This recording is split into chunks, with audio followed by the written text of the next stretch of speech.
Bonjour à tous, c'est Pierre-Marie, bienvenue dans French by Ear, Fransugo no Kikitori, pour un nouvel épisode de mon podcast de niveau débutant. J'espère que vous allez bien, moi je vais très bien.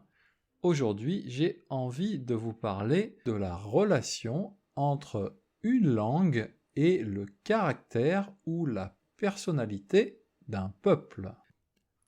J'ai lu il y a quelques années un très bon livre qui s'appelle Les Japonais et qui présente la société moderne japonaise.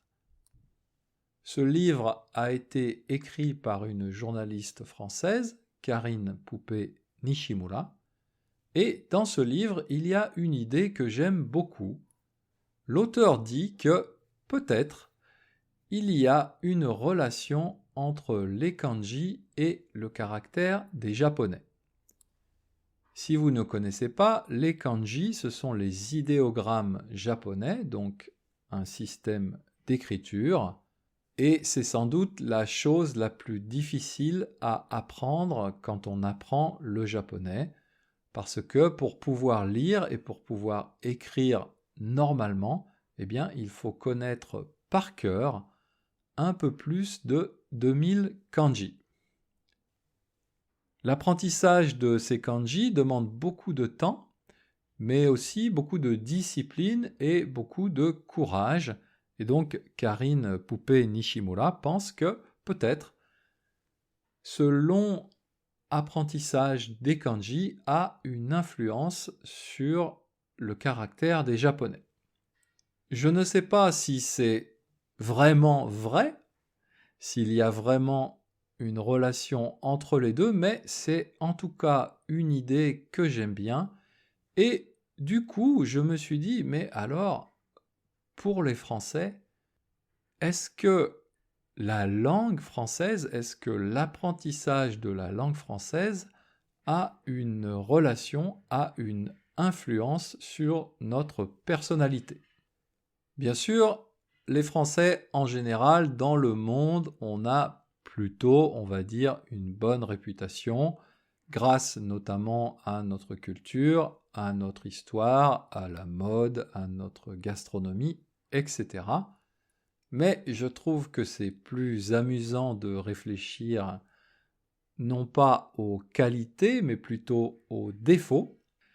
Et si on demande à nos voisins, notamment nos voisins européens du Nord, comme les Allemands par exemple, ou les Anglais, ou les Belges, eh bien souvent ils vont vous dire « Les Français, on vous aime bien, mais quand même vous êtes très indisciplinés, c'est-à-dire que vous ne respectez pas les règles, vous êtes individualiste, ça veut dire un peu égoïste, vous ne pensez pas trop à l'ensemble du groupe, mais vous pensez d'abord à votre personne. Et puis vous êtes aussi un peu arrogant, c'est-à-dire que vous pensez que vous êtes meilleur que les autres. Donc individualiste, indiscipliné, arrogant, est-ce qu'il peut y avoir un lien avec la langue française ? Eh bien, je pense que oui. Alors, par exemple, ce qui choque souvent les étrangers en France, notamment à Paris, c'est que beaucoup de Français, beaucoup de piétons français, traversent la rue même si le feu piéton est rouge. Et ils ne comprennent pas, ils se disent « mais le feu est rouge et ces Français traversent quand même la rue, pourquoi ?» Si on se met à ce moment-là dans la tête, à l'intérieur de la tête d'un Français, on peut imaginer ce qui se passe. Bien sûr, nous connaissons la règle, bien sûr, nous savons que si le feu est rouge, il est interdit de traverser. Mais, il y a toujours dans notre tête, bien sûr, la règle, mais juste à côté de la règle, il y a toujours une exception possible, il y a toujours la possibilité d'une exception. Le feu est rouge, Oui, d'accord, mais je regarde, il n'y a pas de voiture, il n'y a pas de danger. Bon, ça va, on peut faire une exception quand même. Allez, je traverse. Eh bien ça, je pense que c'est un peu la faute de notre grammaire, c'est un peu la faute de notre langue française. Vous qui étudiez le français, vous le savez bien, en français, très souvent, très souvent, quand il y a une règle, il y a beaucoup d'exceptions. Ça commence dès le début, quand on fait les cours de débutants. Par exemple, le genre des noms de pays.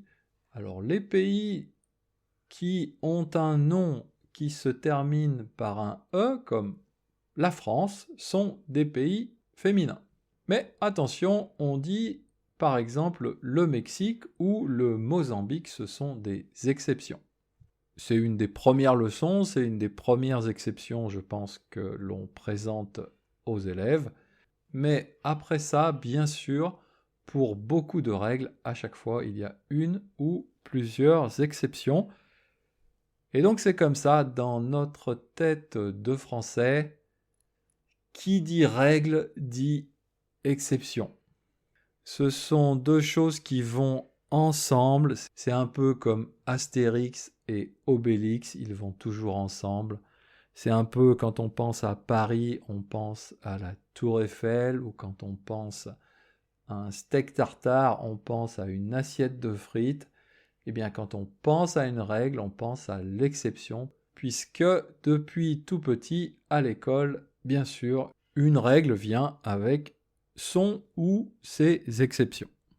Et donc, bien sûr, je comprends les étrangers qui nous regardent et qui disent « Mais les Français sont indisciplinés, les Français sont arrogants, ils ne respectent pas les règles. » Je vous comprends, vous avez un peu raison, mais ça n'est pas de notre faute, c'est la faute de notre grammaire.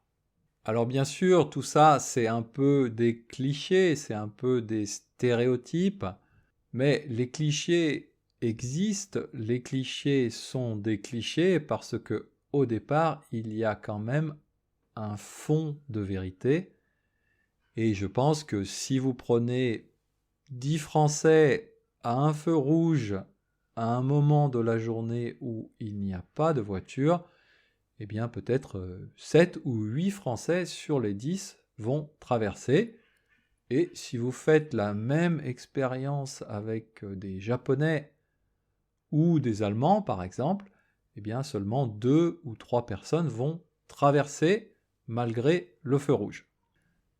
Alors je ne sais pas pour vous, en particulier si vous vivez en France depuis quelque temps, est-ce que vous avez pris comme ça des habitudes françaises comme de traverser la rue au feu rouge? Ça m'intéresse de savoir.